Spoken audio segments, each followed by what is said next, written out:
Well, hello, everyone. Good evening. Good evening. It is so good to be able to be together tonight. I'm thankful for you. I'm grateful to be your neighbor and to be a part of this community. I've never been more proud to be a Minnesotan. Yeah. We'll have more to say and to consider together tonight. But as we're gathered here, we're so grateful that we get to start off with some music, a way of grounding ourselves and opening our hearts and our beings and our bodies to the profound work of being human and being ethical. Tonight, we are so pleased to welcome David Singley, who is a singer-songwriter who lives in St. Paul, Minnesota. And as you hear and listen to his music tonight, you may note some echoes of maybe a little James Taylor or some Gordon Lightfoot. But you'll be able to hear through it, I hope, invitations to yourself, that we continue to let music open us to one another and to all of our neighbors. So welcome to the Town Hall Forum, and let's welcome David together.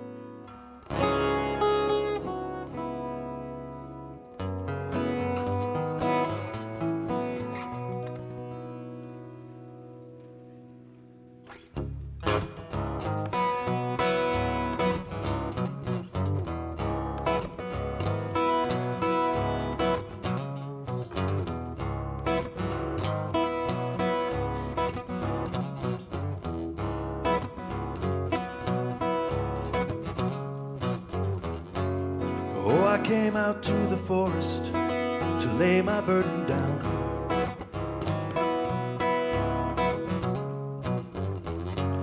Between the rocks and trees and sunbeams, leaves scattered on the ground.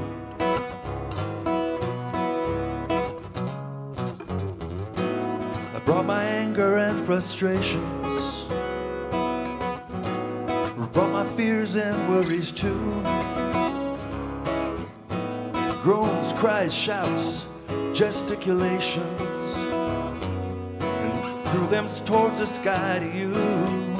Take it away, take it away, take it away.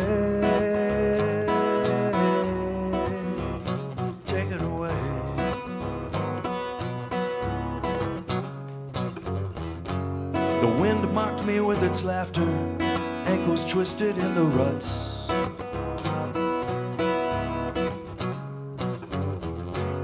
Blue jay taunted me with harsh tones, chipmunk said I must be nuts.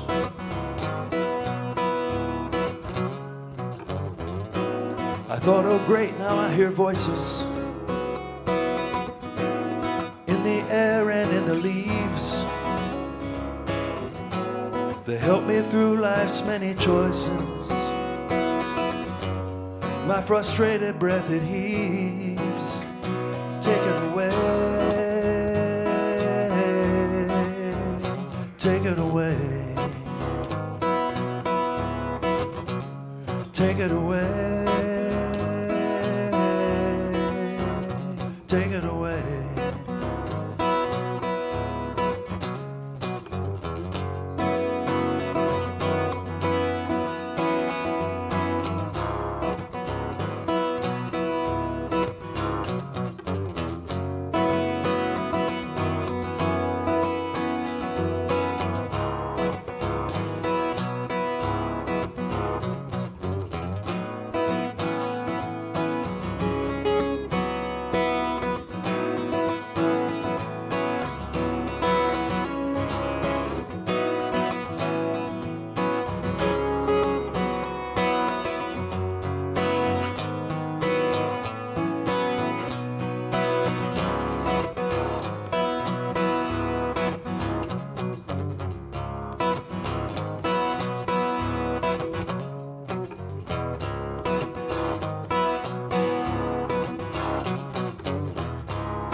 Look at all that I have given, all the beauty I have made.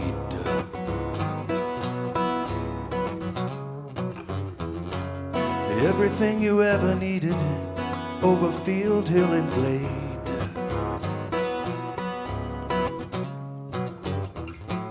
Oh, I've grown tired of watching you all spoil the legacy I left. Maybe life has made its last call. Time to settle up your debt and take it away. Take it away. Take it away. Take it away. Take it away. Take it away. Take it away. Take it away.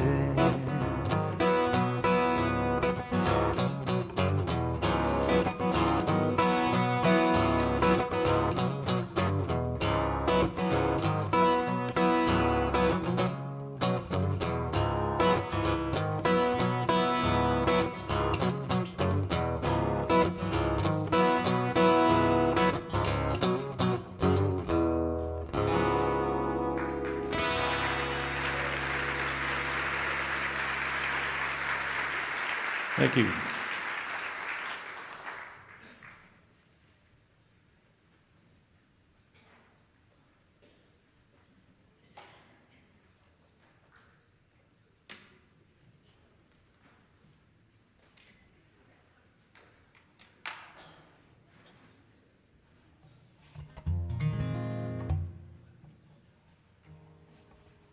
Well, my name is David Singley, and I do live in St. Paul, Minnesota.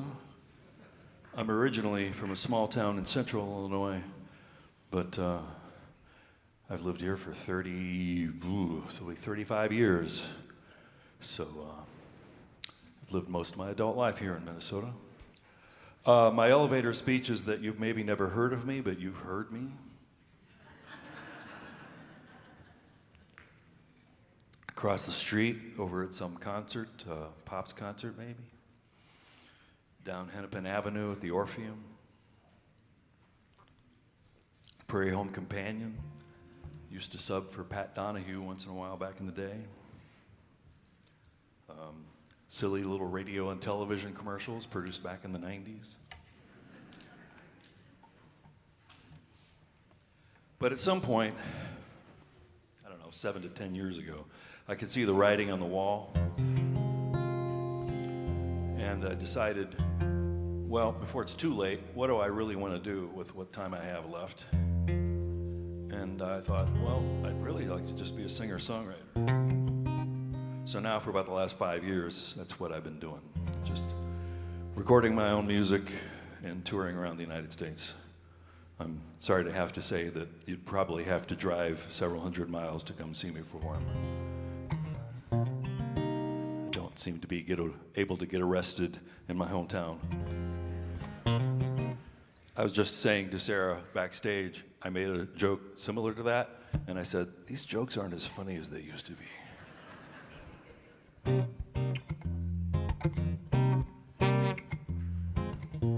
This is a song that I released recently as a single. I wrote this one morning at 4 a.m., breaking a long-standing rule that I always had. Any song ideas that came to be between 10 and 6, we're just gonna have to wait, because I am a human being. But this one persisted. Try saying that and playing the guitar at the same time.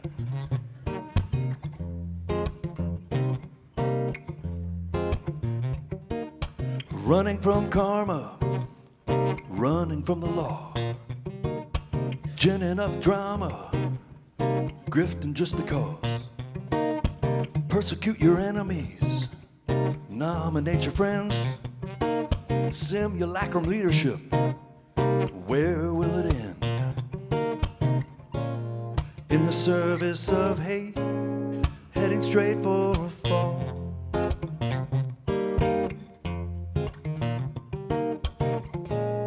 In the service of pride, in the name of us all.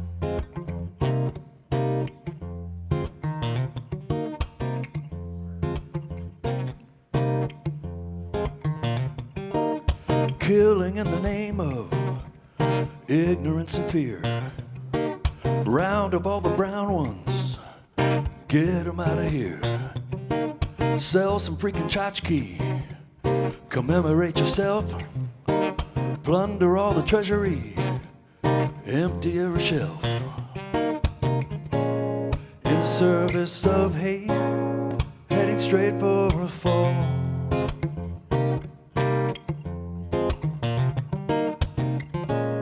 In the service of pride, in the name of us all.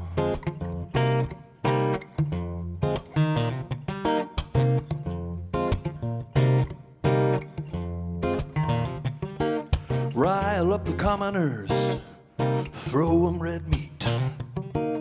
Keep 'em scared and misinformed, wandering in the street. A half a dozen justices in the pocket of your shirt to do your venal bidding, leave our system in the dirt. In the service of hate, heading straight for a fall.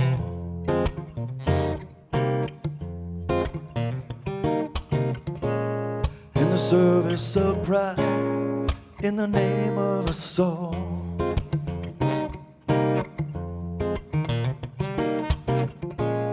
In the service of hate, heading straight for a fall.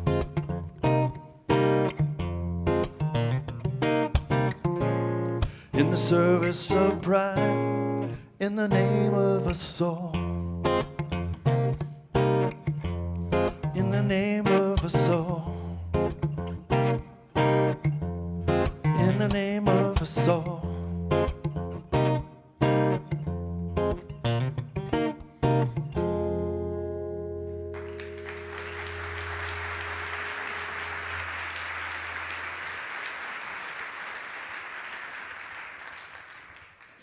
Now you see why I got up at 4 a.m. and wrote that.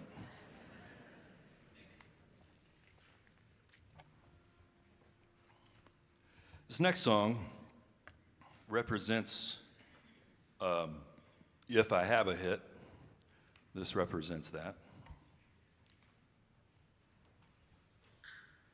Proud to tell you that I just looked online this morning because I knew this was coming. I knew this was getting really close. The video for this song on YouTube has just passed half a million views.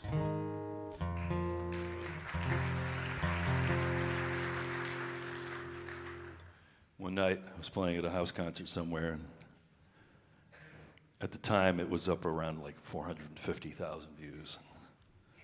This gentleman remarked, "You take your wife out to dinner?" And I said, "No, it's more like a box of Ritz crackers." And this gentleman was full of P&V, as they say, and he says, "Well, don't you at least get a can of Cheese Whiz to go with that?" And I thought, and I said, "Well, no, that's 1 million views." Yeah, so I'm waiting on that. So anyway, this is a little bit of a happier number called Cartoon Heart.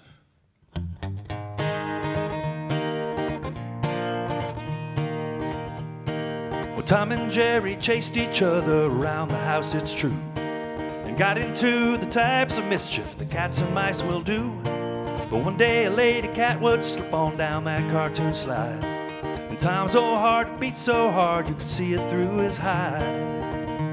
I got a cartoon heart, a cartoon heart, a cartoon heart for you. My heart is jumping out of my chest and my eyes are heart-shaped too. I searched the whole world over and no one else would do. Got a cartoon heart, a cartoon heart, a cartoon heart for you.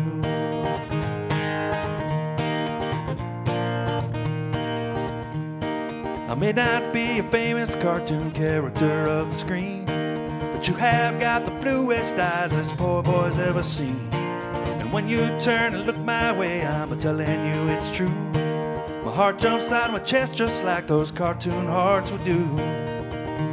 I got a cartoon heart, a cartoon heart, a cartoon heart for you.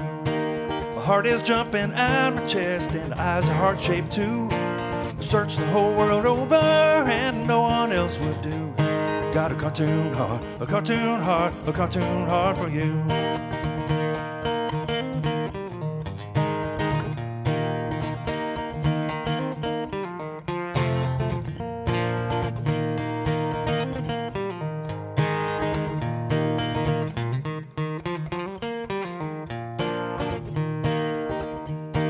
Sit right here beside me, let me tell you what I'll do. I'll joke around like a cartoon clown so that you'll never be blue. And when you look into my brown eyes, well, I can't wait to see that you have got a cartoon heart a thumping just for me. I got a cartoon heart, a cartoon heart, a cartoon heart for you. My heart is jumping out of my chest and my eyes are heart-shaped too. I've searched the whole world over and no one else would do. Got a cartoon heart, a cartoon heart, a cartoon heart for you. A cartoon heart, a cartoon heart, a cartoon heart for you.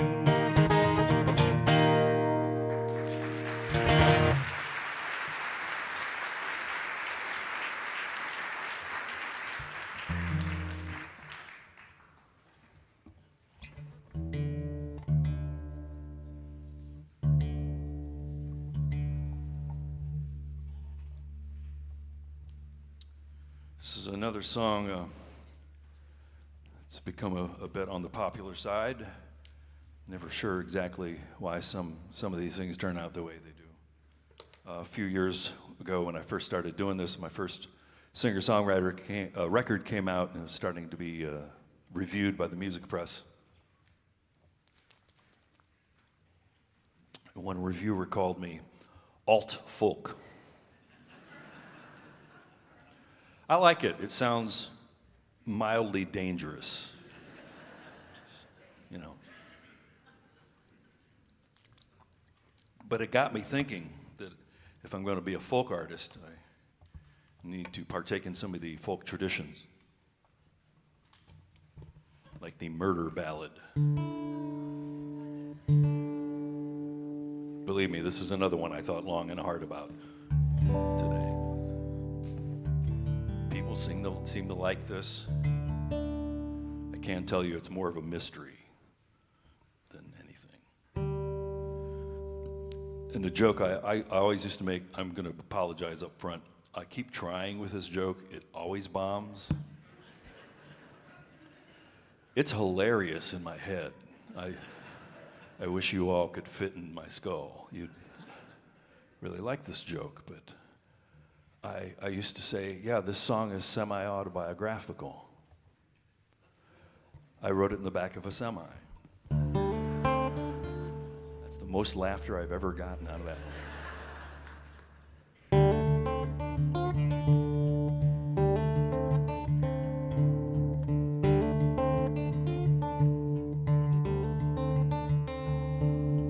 Daddy took us fishing, we never got a bite. We got home, Mama's gone, looked for her all night. Sheriff came out asking questions we don't know. Where she went, when she left, no one seemed to know. Daddy sure was quiet, he made us scrambled eggs. We got ready to go to bed while he sat and scratched his legs.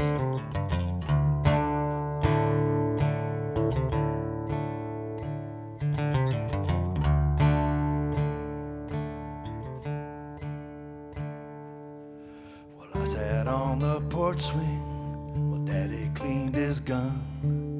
He said he'd been out hunting, but he didn't have no fun. I went to the kitchen to make some lemonade. I went back, his chair still a-rocking out, he wandered off in the shade. I asked him what he's doing, just just staring off in space. He said, just mind your manners, boy, with a strange look on his face.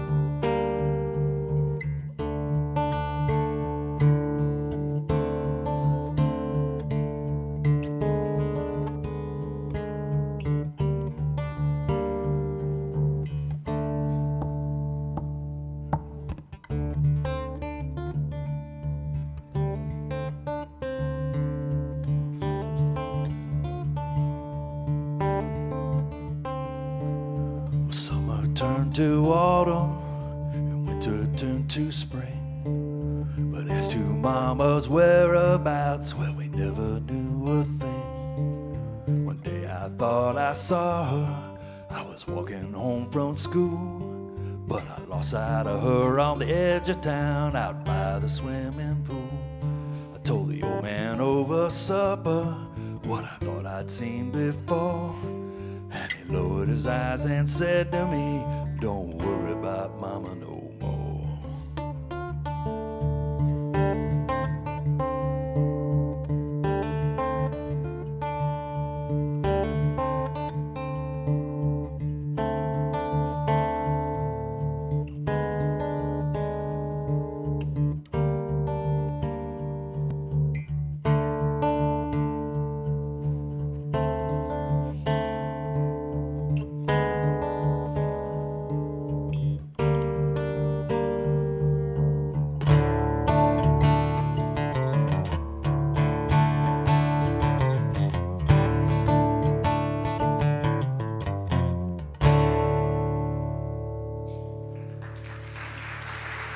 Thank you.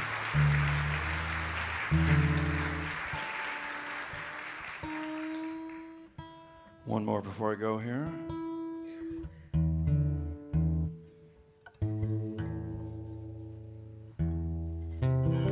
This is a pretty new song. I wrote this back in October up in Bemidji. A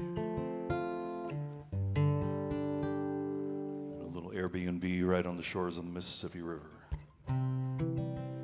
This is called Jericho.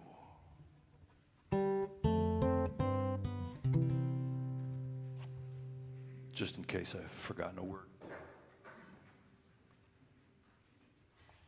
Take two. When you ain't seen the sun in a long, long time, that son of a gun will hurt your eyes. Shrink your pupils down to the size of a head of a pin. When you ain't known love for your whole damn life, got a hole for a heart and a gun for a knife. So you call upon your drum and fife to go to war again. There's no way to hear the siren call when you cover up your ears. There's no way to see the world at all when you're drowning in your tears. So go out into the trembling world, as naked as a flag unfurled, the dust upon the threshold curled at the walls of Jericho.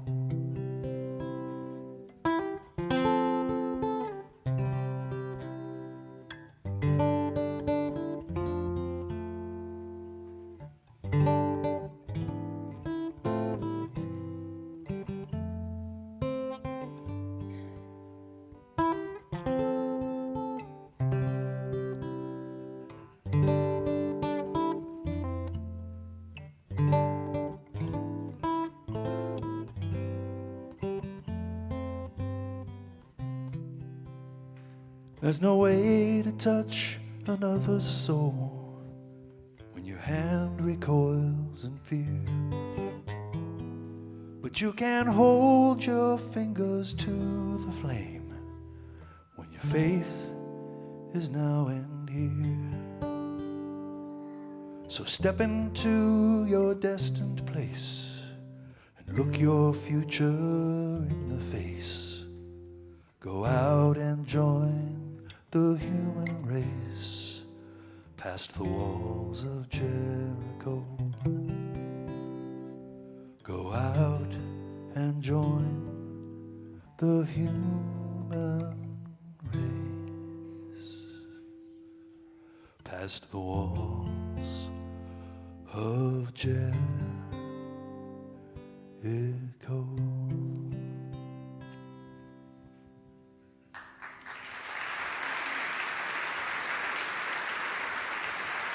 Thank you very much.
Good evening.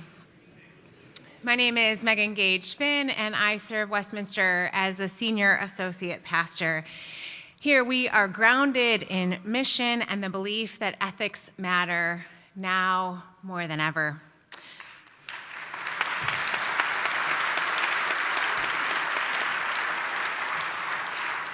For 45 years, Westminster has partnered in its commitment to the forum to support this space, welcoming voices of conscience and consistency for these over 4.5 decades. Friends, we hold in tension this night these painful times and the strength of our community. We hold in tension our commitment to our immigrant neighbors while we stand against what we see happening in our neighborhoods.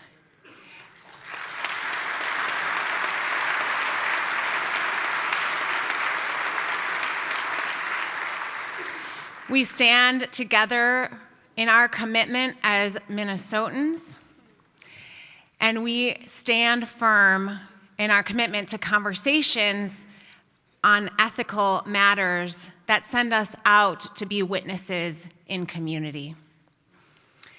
Together, as we hold all of this in tension, let us begin our evening with a moment of silence.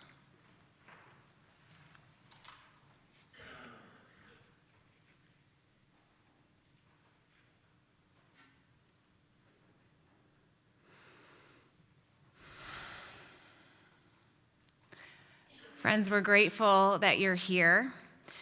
We hope that you'll take time after the program to explore Westminster's spaces, to enjoy the art, to visit the library, and of course, to stay in conversation with one another over the breads and spreads reception in Westminster Hall. If you've not already done so, I'd invite you to please silence your cell phone for the evening.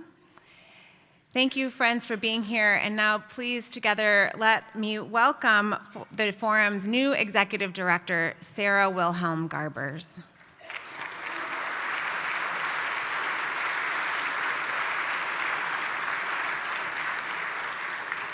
Well, again, good evening. It's so good to be together. As we begin this 45th anniversary spring season, as I noted at the start of the music, I'm so honored to be a Minnesotan. In these past weeks, you have evidenced what Atlantic staff writer Adam Sewer has named neighborism. A commitment to protecting the people around you, no matter where they come from.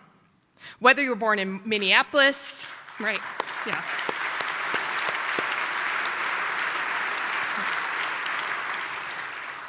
Thus, I wore my shirt, right, to be clear. I'm a big fan of human rights. A recent statement from the forum named that for 45 years, this has been a place to welcome voices of conscience, to wrestle with matters of ethics and public life. And we do so in deep affirmation that moral claims and moral norms matter. That indeed, we are committed to the commitment to human rights and human dignity and the rule of law and the basic principles that govern civil society and our institutions, and all of this must be upheld and defended. Thus, together with you, our neighbors, we kick off this forum. And when we set both the theme for this spring of ethics still matter, and also tonight's consideration of ethics in medicine in conversation with the fundamental grounding in do our neighbors matter? We had no idea what we as neighbors would be facing. And yet the question of our neighbors and the moral and ethical obligation we have one to another is at the core of the ethical life. And so we are so grateful and pleased to be able to wrestle together tonight in this particularity of ethics in medicine and public health, but with that fundamental question of what are our obligations one to another as neighbors. Let me begin then with some gratitude. I want to thank our media sponsors, MinPost, who is a nonprofit, community-supported newsroom and trusted source for critical issues. Thank you to MinPost for being here. And as well as to Sahan Journal, who celebrates more than 7 years of nonprofit journalism, and they intentionally focus on Minnesota's immigrants and communities of color, and you can learn more about them at sahanjournal.com.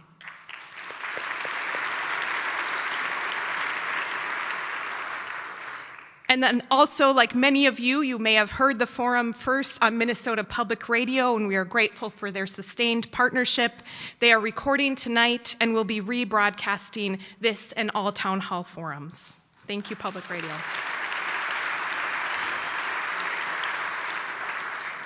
And a special thanks to the Minneapolis Foundation for their generous support in celebration of this 45th anniversary season. And they join with so many of you who have made possible this space that is free and open to the public, and we're grateful for your generous support. And I just want to name in this moment all of the ways that we're showing up to support all of our neighbors and different nonprofits and organizations. It all matters, and so please continue to do that work of supporting other good places that are particularly focused on our immigrant and other community needs in this time. Thank you also to our volunteers, and with that, in addition to thanking you for being here, whether you're online or in person, I'll just tell you a little bit of what's going to happen for the rest of the night. You're going to get to hear from someone you may have heard of before, Dr. Michael Osterholm. Yeah, maybe a few of you, yes. And also, we could not be more thrilled than to be welcoming Jan Malcolm as our moderator this evening. Yep. And what's going to happen is they're going to have a little conversation together, and then, as we do at every forum, there's going to be an opportunity for us not just to be like engaged with them, but for us to get to engage back and bring our questions. And so if you're here in person, you have a card that came in your program, and if you didn't get a program because we ran out, just ask your neighbor to borrow. We're real good at that right now. They'll share with you. And then we'll have a time where ushers will come around, they'll gather cards, and if you're online, please put any questions or comments or things you're wondering about in the comments. I will be checking that, and I will ensure that is also communicated forward. So that will happen, and that will wrap up our time together. And I just want to say, what's fun is, do you know that Michael Osterholm has actually been at the forum before? This is not his first forum. What happened was in 1988, he was an accidental contributor to the forum as the speaker, where one of maybe 2 times in our 45-year history, our forum speaker's plane was late. And Dr. Michael Osterholm was sitting, gathered like one of you, so watch out, if you come to a forum. And he got tapped on the shoulder, and they were like, hey, Coop's gonna be late. Do you think you can go up there? And by think, I mean, you're gonna go up there right now. I'm trying to find that original segment because public radio didn't air that part. So I'm trying to find it. We'll see if we could do that. So we're so thrilled to welcome him back to the forum. You know him well from his work that he has done as an expert on epidemiology and infectious disease. He's at the University of Minnesota, where, amongst other things, he is the director of the Center for Infectious Disease Research and Policy. And he is also the co-founder of the Vaccine Integrity Project, and also the author of a new book, the big one, How We Must Prepare for Future Deadly Pandemics. Looking forward to that. And as I said, he's joined by Jan Malcolm, who has been a prominent figure in Minnesota's health policy and public health sectors for years. She served as the commissioner for the Minnesota Department of Health under 3 different governors, and we're so grateful to welcome them. So will you join me in welcoming them both to the Town Hall Forum this evening?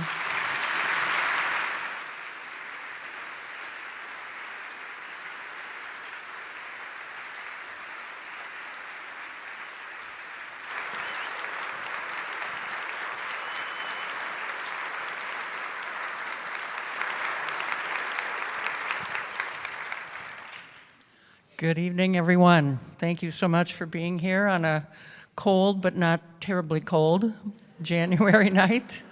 It is such a delight to be with my dear friend and longtime colleague, Michael Osterholm. Mike, I have my book here, and it's got all kinds of little notes that means that I'm going to have a conversation with you later about all the great ideas that you have in here. This is an important book coming at a really important time. And as Mike will be the first one to remind us, the next pandemic, God help us, is not a question of if, it's when. And given what we've all just been through with COVID, shame on us all if we don't really take seriously the lessons that we did learn and could have learned, should have learned from that experience. So there's nobody that I would trust more to guide us through conversation about what we should have learned and what you hope we will learn than my friend Mike. Mike is not only nationally but truly internationally known for his expertise in infectious disease. He is also a Minnesota treasure, and we at the Minnesota Department of Health are just so proud of him. He has done a lot to build our State Department of Health into one of the finest in the country. Many of the epidemiologists that helped guide us through the COVID pandemic were trained by Mike, and we had the great good fortune of talking to him pretty much every week about what we were seeing, what he was seeing, and it was simultaneously the hardest thing I've ever done, but also maybe the greatest privilege to serve at a time that was so important.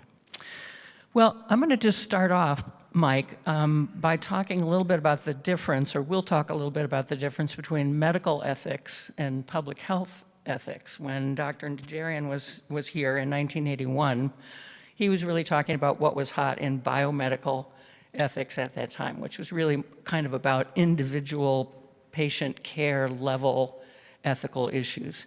And what we're here to talk about tonight is today's hot issues in medicine, which really are mostly about public health, this broader sense of what creates health for all of us, and how do we hit that balance, right, between individual decisions, individual choices, individual freedoms, and what is best for the public good. That is an inherent tension in public health that we live with every day. So we're going to talk mostly about public health, no surprise. But Mike, is there anything else you'd like to say, just by way of framing, about the difference between the medical ethics perspective and public health? Well, first of all, let me just start off and say what an honor it is to be sitting next to you. I can honestly tell you this woman is beloved in the public health world, and every word deserved.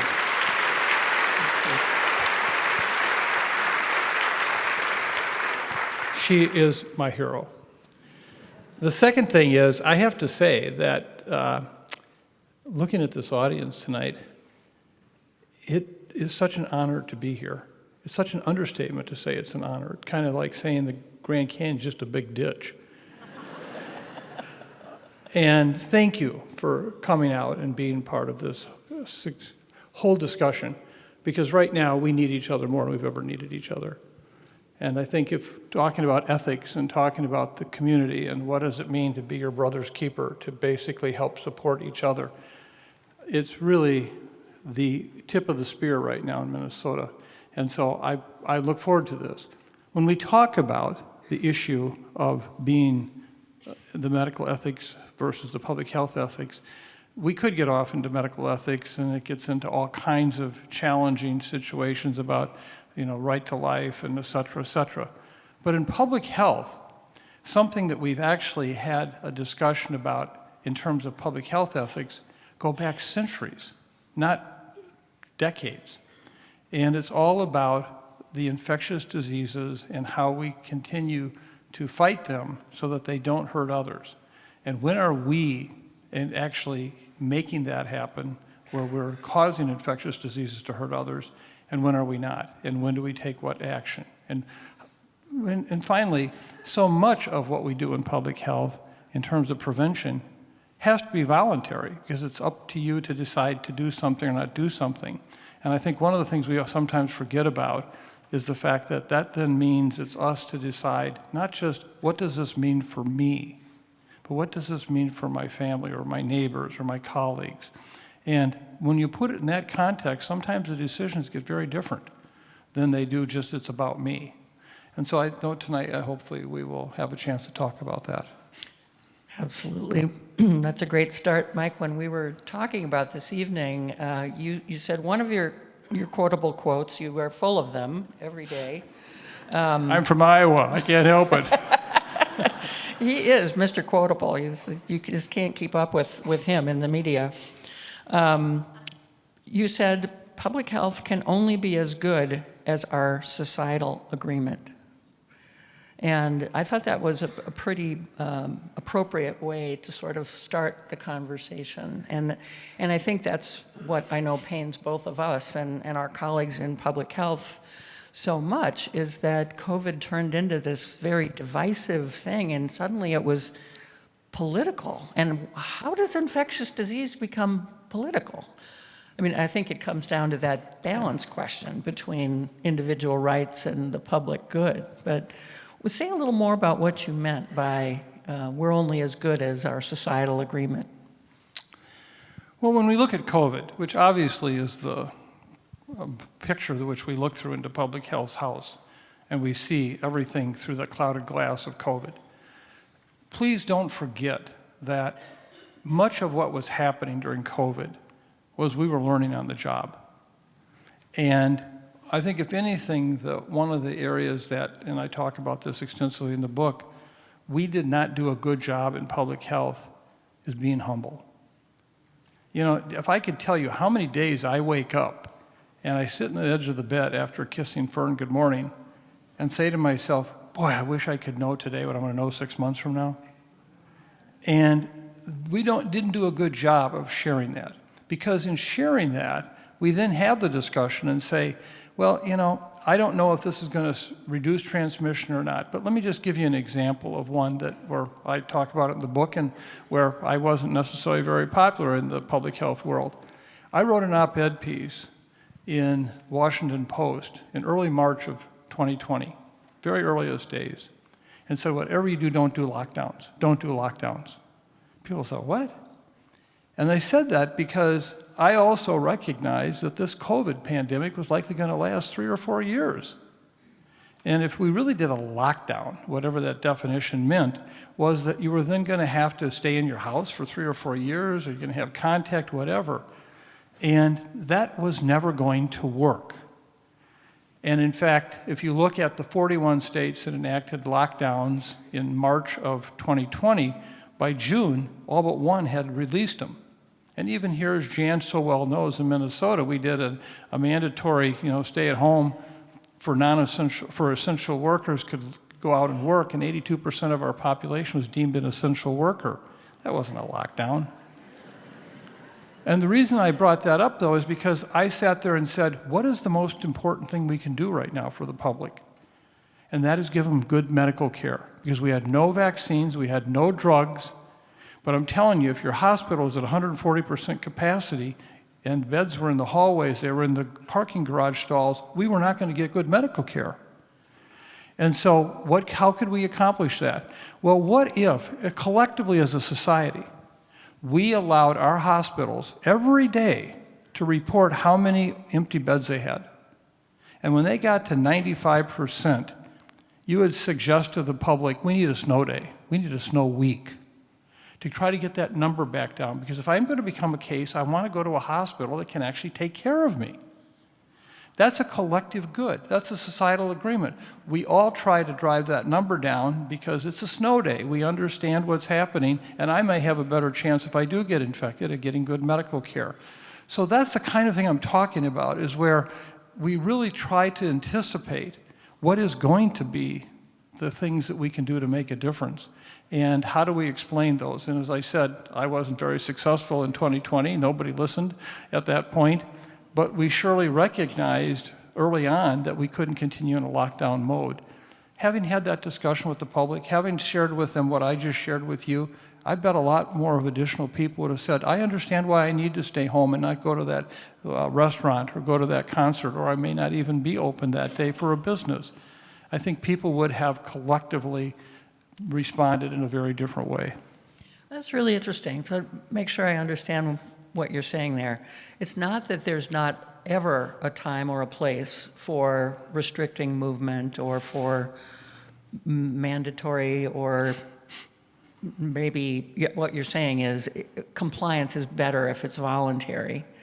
But sometimes, and we were in a world of hurt in those early days about not knowing what was going on, not knowing that much about how things were transmitted. So there was sort of an instinctive reaction to just try to separate people. You're not saying there's never a place for that, but you would argue for a more flexible approach? Is that what I'm hearing? Absolutely, and here's an example. Right now, we are watching one hell of an epidemic of measles occur in North and South Carolina. We are literally seeing cases come in now by the hundreds. And it's all in unvaccinated young children. On top of that, we have lots of kids who are not vaccinated who were exposed to cases. And they're now basically being required to be quarantined at home for 14 days so that they don't break with measles themselves and then transmit the virus in the school. And so there was a legitimate recommendation. You can't come back to school for 14 days if you're not vaccinated, because you could be the source of keeping this going. So it's not that public health has to shy away from what it can do to stop that kind of transmission and say, you're home. It's when do you apply that? How do you apply that? And that's the ethics, I think, of the public sector issue, where it's not a yes or a no. It's not at all. And so to me, that is the challenge we have right now, is helping to convey that to the public. And again, that's where humility comes in, and say, I don't know this, but let me explain to you what I do know. And what I don't know, this is what I'm doing to try to find out. And I think that's the kind of thing that would have helped us a lot. Yeah, I certainly agree with that. You talk a lot in the book and in our conversations about, you know, the heartbreak of the loss of public trust, that we're hard pressed to even win voluntary compliance or to have people follow our advice if we're not trusted. Say a little bit more about how you think we lost the public trust and what do we need to do to get it back. I think you started to allude to some of those things just now. Well, this is truly a kaleidoscope issue for me. First of all, anytime you're in a 3 to 4 year pandemic, pain, suffering, fatigue, questioning about what the heck is going to happen next is a reality. You know, it's kind of like when you're saying, I'm a swimmer. Well, it's a big difference if you're swimming up Niagara Falls, you're in your backyard pool. You know, you're a swimmer, but good luck. And I think that one of the challenges that we have was, in fact, helping to share that very issue of what we could do and couldn't do on a societal level. And I think that from a trust standpoint, let me just give you an example.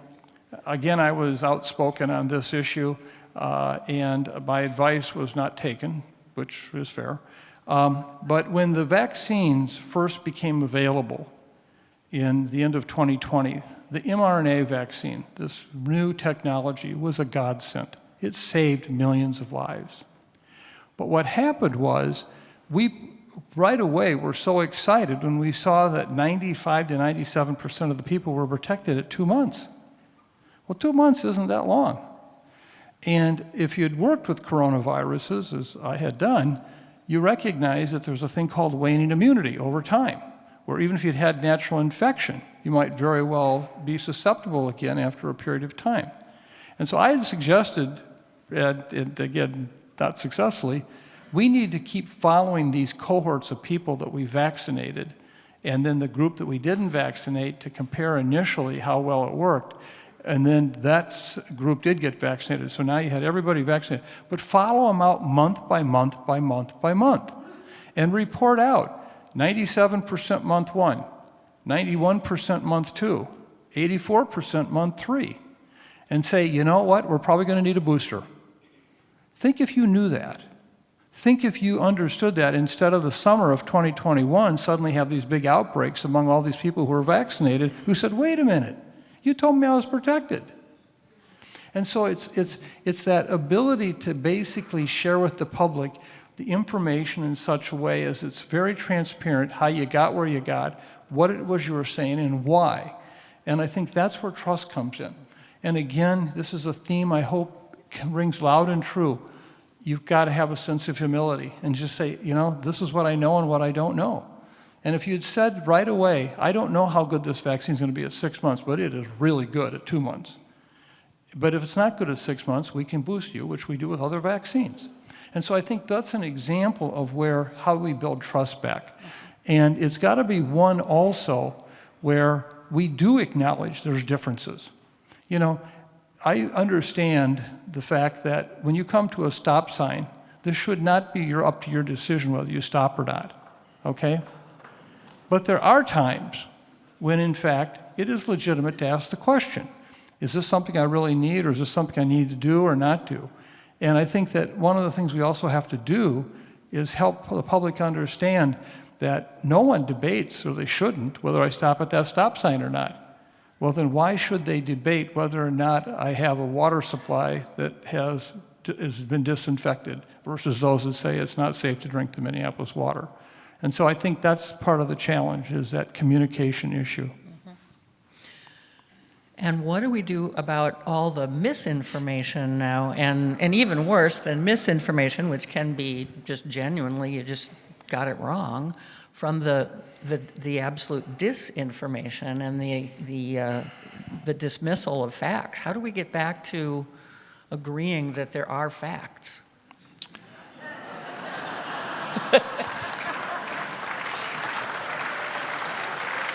Okay, if I get this right, I want that Nobel Prize at the end of the evening.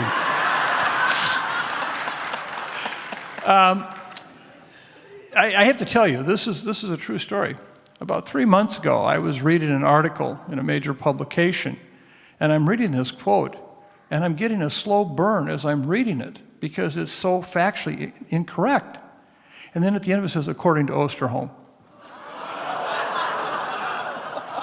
What? So today, the world of information sharing is so different than anything we could think of even 10 years ago. And we do deal constantly with mis and disinformation. And there are many different reasons why it's happening. I mean, I don't need to talk to this group about mis and disinformation if we just look at what's happened in our dear state in the last 6 weeks. Mis and disinformation is the norm. And so I think part of the problem we have right now is that we don't know how to respond to it. Our center is actually working right now, trying to understand in social media, you know, that how do you relate information to a 23-year-old pregnant woman and her 23-year-old husband about vaccines when there's so much mis and disinformation out there. You know, just to be real clear, you know, I've had the incredible opportunity to serve 2 Republican governors, 2 Democratic governors, 1 independent wrestler as governor. When I was at the state health department, I have had a role in every presidential administration up through this current one. I was on the HIV/AIDS Commission work with the Reagan administration, and even in Trump 1, I served as a science envoy for the State Department in 2017, trying to get the world ready for a pandemic, so much for that. But the point of it is I have always just taken my job as to call balls and strikes. I'm not partisan. I never have been partisan. That's why I can work with all these different groups. But what was happening right now deserves a call out to say we are basically gutting public health in this country and in this world.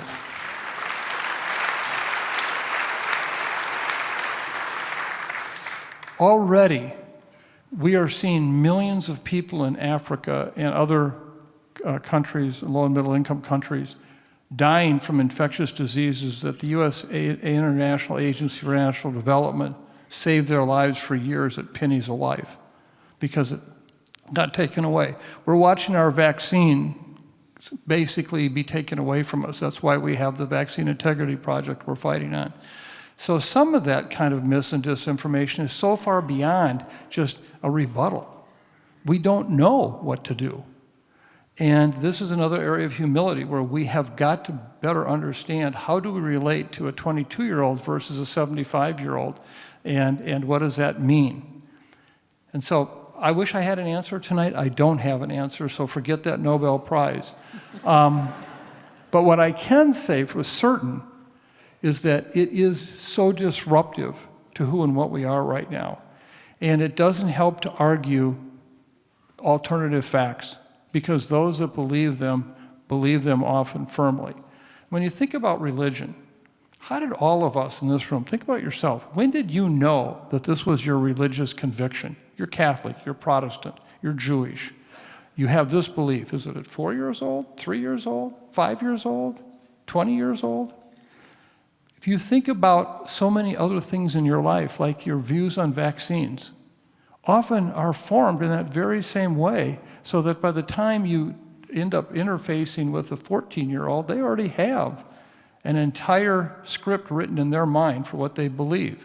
And if the only information they're getting is this dis and misinformation, me coming to tell them, well, these are the facts, or this is what it looks like, isn't going to have any impact. And so I just want to share with you, if you think we're going to get better in public health doing this, let me tell you right now, we're not right now. But we know we have to. Well, I think we're close to the time when we're going to open up to audience questions, which I know is really in many ways the most important part of the evening. It is sobering, Mike, but you do offer in your book some very specific recommendations for what we should learn and what we ought to do differently next time. And I thank you for that, even though, you know, I do have a few flags in there I want to talk to you about. But I couldn't agree more with your sort of central premise that we need a lot more humility. We need to be more forthcoming with what we know and what we don't. You also say, and I really have experienced this in my own life as well. We need to be better listeners. We were just talking about this. We first have to figure out how can we find a place to start a conversation with someone who has a very different belief structure than we do. And I'm kind of hopeful, optimistic that forums like this, calling out ethics as what we need to get back to. It's a big civic renewal project. It's not just about saving public health, though we absolutely need to do that, but we really, really need to engage people in understanding why we are so intertwined with each other. And I think we have a lot here in this community to build on. So, Mike, what are you hopeful about, other than that people might actually learn some of these lessons? I am hopeful. And I probably have no choice, because I have 6 grandchildren. And every day when I'm at my desk at home, I'm on all these Zoom calls, okay? And let me tell you, after your 7th hour of Zoom calls, your brain's half there. But what keeps me focused and keeps me grounded is I have a 8x10 electronic picture frame on my desk. And every 30 seconds, a new shot of my grandkids goes by. And I never have to wonder why in the hell I'm doing what I'm doing, ever. Never have to wonder. And I think that's really an important message in of itself. And so it keeps me hope. And our vaccine integrity project is taking on the federal government right now, and we're starting to win some things. And we're going to make sure, thank you. We're going to make sure that our kids and our grandkids at least have access to these vaccines. And then we got a lot more work after that. Let me just put this into perspective. The year I was born, there were 55,000 cases of polio in this country. 21,000 kids were in iron lungs. Think of that. What we're watching happen right now in Canada with measles, a country of 40 million people as opposed to our 340 million people who had 5,500 cases of measles last year, and it's getting worse. That's us a year from now to 2 years from now. I'm telling you right now, and I'm putting a number out there, we could easily see 35 to 40,000 cases of measles in this country in the next several years. And so I think you got to have hope in the sense that you got to keep going at it. And let me just add one last kind of anecdote to this. And I don't want to be jumping ahead here.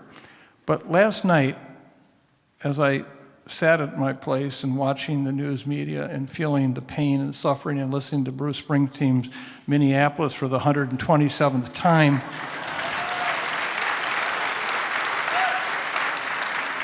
by the way, going through an entire box of Kleenex,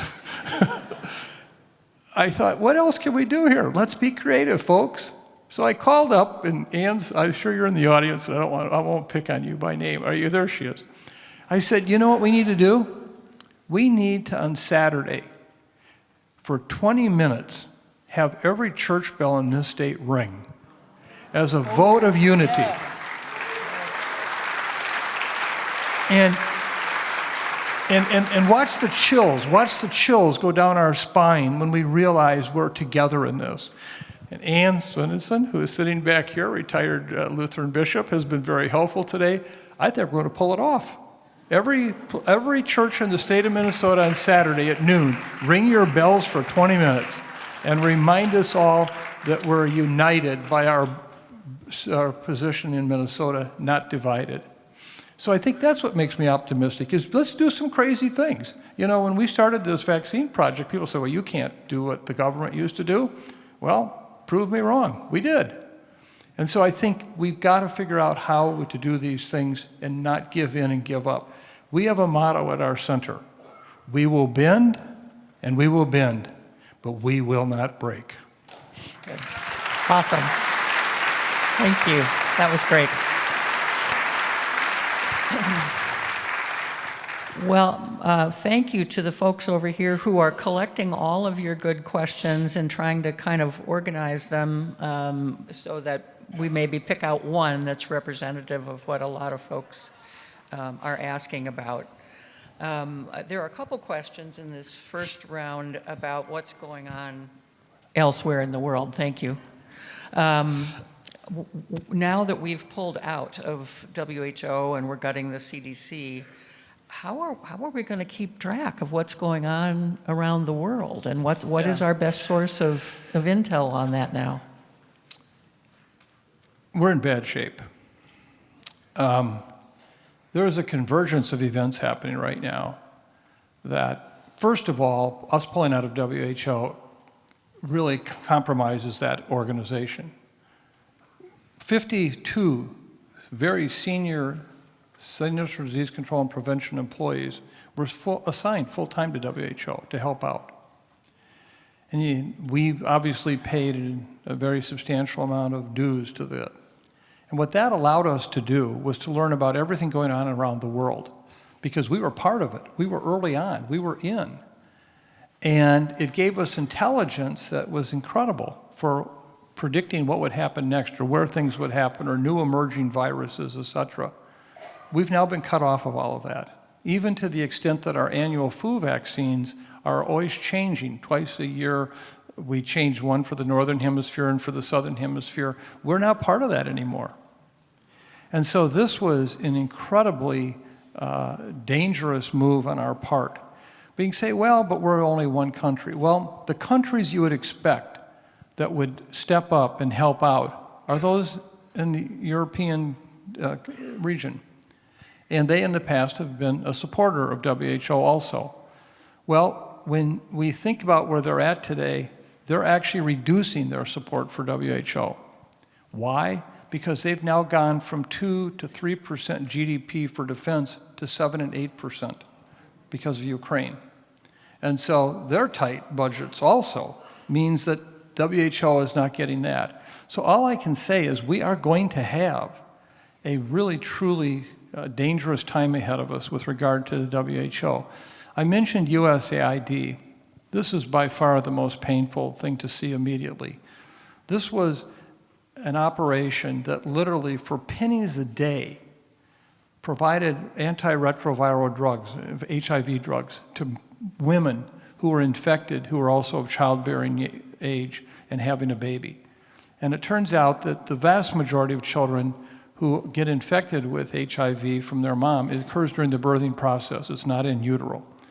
And we know that if you can get drugs to these kids right away and drugs to the mom to reduce their viral load, you can prevent the child from getting infected. We almost did that.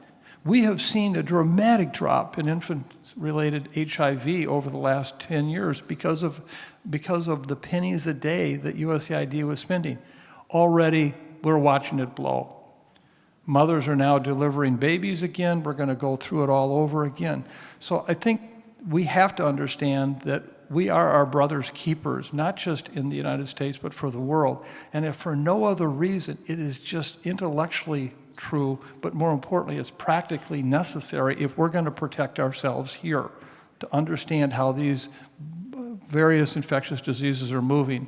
And at this point, I don't see an answer to this other than we're going to try to have to be creative with what resources we have. Thanks, Mike. There are so many good questions here. We're going to struggle to get through enough of them, but I'm going to take a little liberty of further combining a couple of things here. There are a couple questions related to education and how do we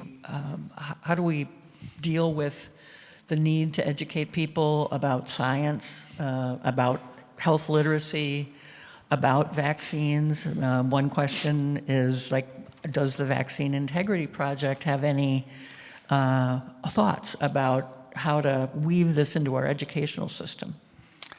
Well, in fact, as I pointed out earlier, the Vaccine Integrity Project is, in fact, looking at this very issue and trying to understand how do we interface. But when you have an administration where the leadership under Secretary Kennedy puts out lies day after day about vaccines and what they are, again, that's a challenge if you're a young 22-year-old mother wanting to know, should I vaccinate my children? And they're saying, well, wait, I'm getting this information from this one. And oh, by the way, we're not yet seeing all these kids dying from measles yet in this country. we're approaching that. And I might just add, this was a sad commentary, and I know this is hard for Jan to hear too, but the Washington Post just did an amazing story several weeks ago looking at vaccination by county in this country. And the fact that there's so few. Do you realize that Minnesota right now is almost at the bottom of the nation's vaccination rates for states? And we have areas where we have fewer than 40% of our kids vaccinated. Now, I mean, when you're fighting that, you know, it's difficult to start talking about other things of public health. And so I just come back to the fact that we know we have a huge job before us. We know that we have a situation where it's not going to be solved easy. And I look in this audience here, and I see a whole hell of a lot of grandparents. Please, we need you, because you're old enough to remember what it was like when you couldn't go outside and play in the summertime because of polio. I mean, the only time we've ever shut down the state fair twice, once for a polio epidemic in the 40s and once for COVID. And we're going to go back to that. It doesn't take, a genius to understand that. So I think we just have to keep it the message, and we need to have people like you here. I mean, I look at all of you on this cold night and say, why are you here? Well, I don't know why, but I'm glad you're here, and I'm telling you, we need you to be a voice in our communities. And so that, to me, is if nothing else, I hope to just rev up your motors tonight. I think you're doing your usual good job of that, Mike.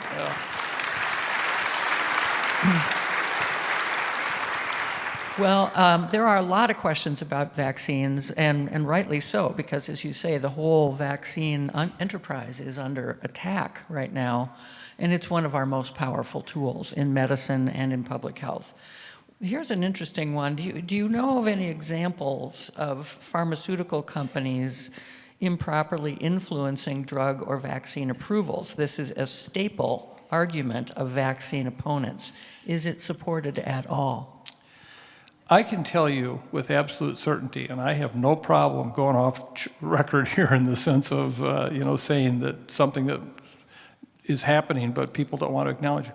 There is no influence from the pharmaceutical industry in this country on which vaccines come forward for use and their safety and effectiveness. Surely they make a decision what to invest in, but they do that based on the science that we have.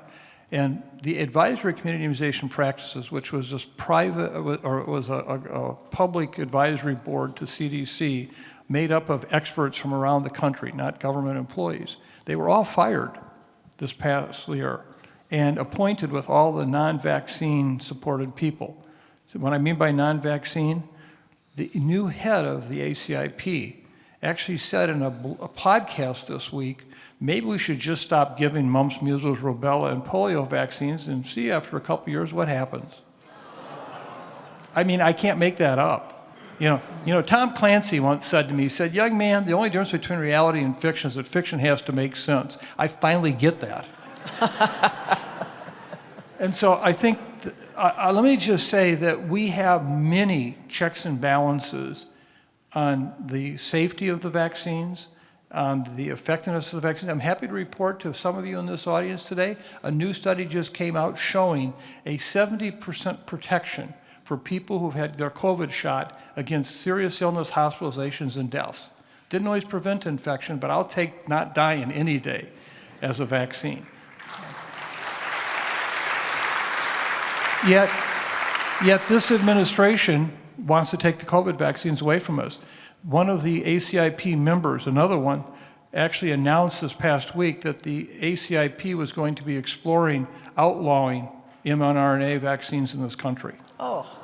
I mean, you can't make this stuff up, really. Wow. So that was actually another of the questions from the audience.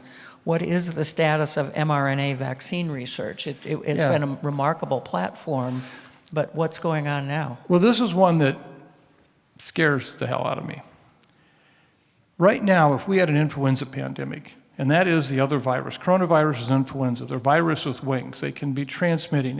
If I had influenza right now, and it was the new virus causing the pandemic, I would have nailed a heck of a lot of you in this room, just because of the way airflows work and how they go. Well, if we were to take on an influenza pandemic, we would rely on our current methods for making flu vaccine, which is largely growing virus in inbreeded chicken eggs, a 1950s technology. It would take about 1 year with this approach to get enough vaccine to vaccinate about 20% of the world. mRNA technology, we could develop a flu vaccine and have enough vaccine to vaccinate the world in less than a year. The difference between those two scenarios is millions and millions of lives. This administration cut all funding for mRNA vaccines in the public health world and said no more. As a result, Moderna, one of the primary companies, actually announced last week they're no longer going to be investing in infectious disease vaccines with mRNA because they're concerned the business isn't there, et cetera. So let me just say that this technology is safe. It is, in fact, very effective, and it's one that we desperately need right now. And so tonight, just know if your influenza pandemic starts, don't even worry about getting in the line for the next year, okay? Just know, though, that it could be different, and that's what's so hard to watch right now. So are there, if mRNA research is being not funded here by our government, is it still progressing elsewhere? It is to some degree, but the U.S. is, the 800-pound gorilla in the corner. And as the U.S. markets go and U.S. recommendations go, so goes the world. And so I think that this is a real challenge. The thing that's also really frustrating right now is we have more and more information supporting the fact that mRNA vaccine technology may be incredibly beneficial to cancer treatment. And there are other applications that we want to use it for that are being held back because of this absolutely unsubstantiated fear about what happened with mRNA technology. It's just unfortunate. So I guess that goes to political activism and trying to convince our legislators and members of Congress and the executive branch that the public wants this. That's why we need you. We need you. I'm a voice, okay? I understand that. But I'm not anywhere close to effective to what all of you together can do. Please hear that tonight.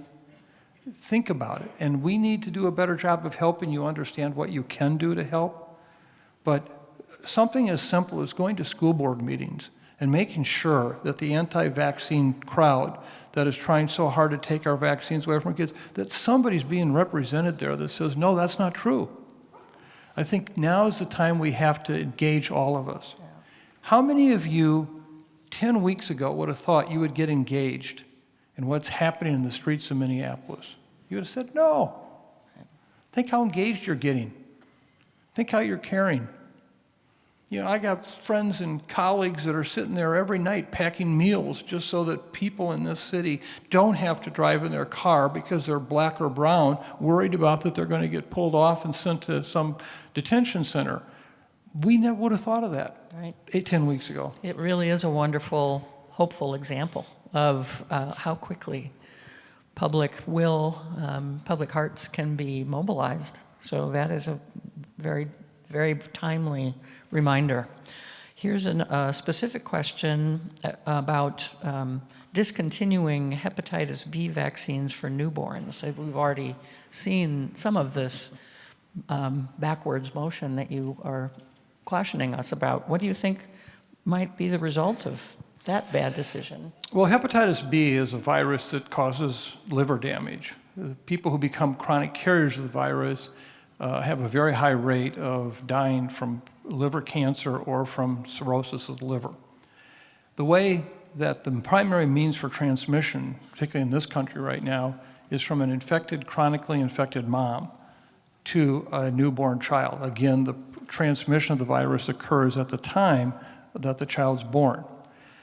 Well, in a country like Denmark, which they keep holding up, which has universal health care with incredible follow-up, every record's right there, no one has given care outside of the hospital, prenatal care occurs, yeah, you can test a mother and know if she's infected or not, and then decide whether to vaccinate the child.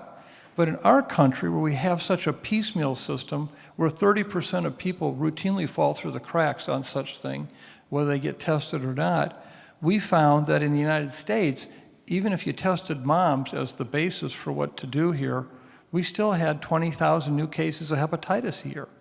So what we did is we said, just make it universal. Every baby should get a dose at birth. And guess what? We're now talking about less than 100 cases a year. They just changed that. They now have made the infant dose something that's called basically, medical decision-making with your patient, which the patient now says, well, wait a minute, they just changed the recommendation. Why would I get this? And so we can do so much to get rid of hepatitis B and continue to get rid of it. But again, we have another major hurricane headwind with the new changes from this administration. So the consequences are real, and they can emerge pretty quickly, is what you're saying. So we all have to be vigilant about that. I know you well enough to know that there are probably any number of viruses that you're concerned about globally. A couple of questions, actually, from the audience about and I'm sorry, I don't know the correct pronunciation of this. Is it Nipah or Nipah? Nipah. Nipah. Yeah. How worried should we be about that one? Boy, this is really an informed Very group. well-informed audience, yes. I feel like I'm doing my PhD defense again. I love it. Exactly. More than one question, too. Nipah is a virus that, again, is part of the bat family. Bats are notorious for carrying a number of serious infectious diseases. And they don't die from them, and it has to do with temperature and immune system response. Nipah is a virus that basically is somewhat like what we think of with the hemorrhagic fever viruses, Lassa fever, Ebola, that type of thing. And its primary source is bats that feed often on certain fruits and so forth, in particularly India and areas there. And then the bat saliva gets onto the fruit, they pick the fruit, they eat it, and they become down with it. It's not one that's going to be transmitted widely around the world.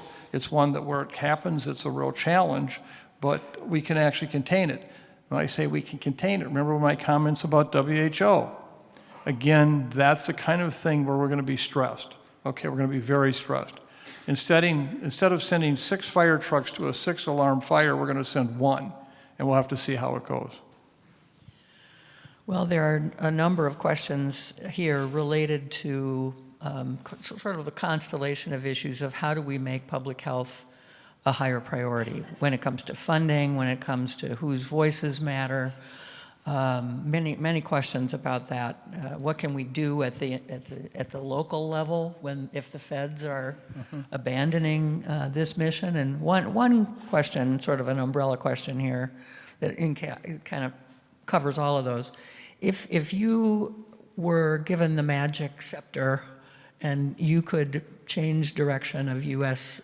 public health policy, where would you start? Actually, it's a pretty simple answer for me. I start thinking with my heart instead of my head. And I say that because those decisions that are made with your heart is at the very foundation of what public health is about. It's about improving the health for everyone. It's about helping everyone. And so many of the decisions that we think about today, what is the compassionate right thing to do? And you'll find that with science, it's like the issue that I talked about earlier with the COVID pandemic and the idea of lockdowns. If we could have gotten people to say to themselves, you know what, I'm not going to go do these things right now because I realize I'm just putting myself and others at increased risk for COVID at a time when my hospital is overwhelmed. And so in a sense, you create kind of almost this legacy of what is it that's best for the population? Because that's then in the end is what will be best for me. From your lips to God's ears. Yeah, she's not listening to me very much these days. Well, that is indeed what public health is all about. It's the health of all of us and how interdependent we are.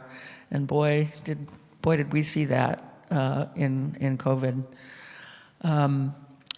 Mike, you have served us so well and have given us a lot to think about. I know folks are very concerned by some of the questions about the health impacts of what's happening right now on our streets and the chemical assault that is happening to so many people. I don't know if you have studied the chemical effects at an epidemiological level, but I suppose it wouldn't be a bad idea to wear the masks, huh? Well, depending on where you're at, absolutely, yeah. So, yeah, you know, as I've been sitting here trying to digest all this experience tonight, which is remarkable, and trying to put into perspective what I'm fighting against right now professionally with my colleagues, and thinking about what's happening on the streets of Minneapolis, you know, I'm reminded of a story that the late, great Harry Chapin, the balladeer, once shared. And he said, at that time, Pete Seeger and he were having a conversation, you know, the great balladeer Pete Seeger, you know, who fought for so many causes. And Harry Chapin said to Pete, he said, "Pete, does it really matter you do any of this stuff?" And Pete looked at him and he said, "You know, Harry, I don't know. But I know one thing. When I put my head on that pillow at night and fall asleep, I know I spent the day with the really good people. And you know what? I have had the opportunity to be with the really good people. Thank you." Thank you, Mike.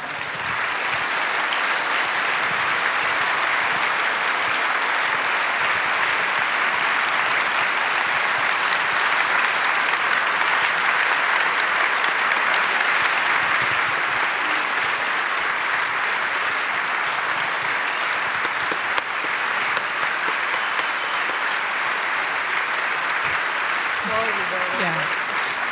Thank you.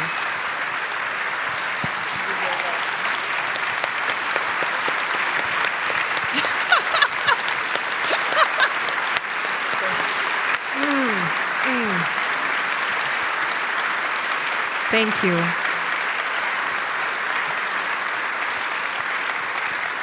Thank you so much. Jan and Mike, thank you so much for being here and with us tonight. And y'all, like, that wasn't just lip service what you just said. You know, that's such a core and deep affirmation that it really is about all of us, and we've been seeing that. Each of us doing our part to care about our neighbors, to do the work that is ours, and to remember that we do this together. And so thank you for being two voices. And thank you, all of you, for being a multiplicity, an echoing choir of voices that remind us that ethics still matter. And this work does indeed matter, and so we're so grateful to be together. We invite you to join with us in the rest of the spring as we have 5 more forums that we're planning on. We have James Comey joining us next month, and Nina Totenberg will come in March, a special 45th anniversary with our, I believe, our most original speaker who is still living, Justice Alan Page, for a special 45th anniversary. He was here in 1982, first time. And then we'll be rounding out in the spring with Violins of Hope in partnership with the JCC, and our Arc of Justice Forum at the end of May, honoring the legacy and the work of racial justice of George Floyd and beyond. We'll welcome the Reverend Dr. Nakia Smith-Robert. So we invite you to join us for that, and then we just encourage you to continue the work and continue the conversation. And just to pull a line from something you said, to go back to February 19th, 1981, when we had that Critical Issues in Medical Ethics Forum. That was my professional Donald Meisel voice, who was the minister at the time. He echoed what you said, is that part of why we have the forum is because nothing less than profoundly ethical and deeply caring, right, that heart center, deeply caring and mentally rigorous approaches to these issues offer any hope of resolving them. So it's with that intentionality and that heart that I hope you go forth and enjoy breads and spreads, and then also check out the tables of those who are here tonight, including the center that is doing the good work around infectious diseases, our friends from Sahan Journal, and then also, if you didn't see, there's one of the community partners who's doing some beautiful work in supporting our immigrant neighbors.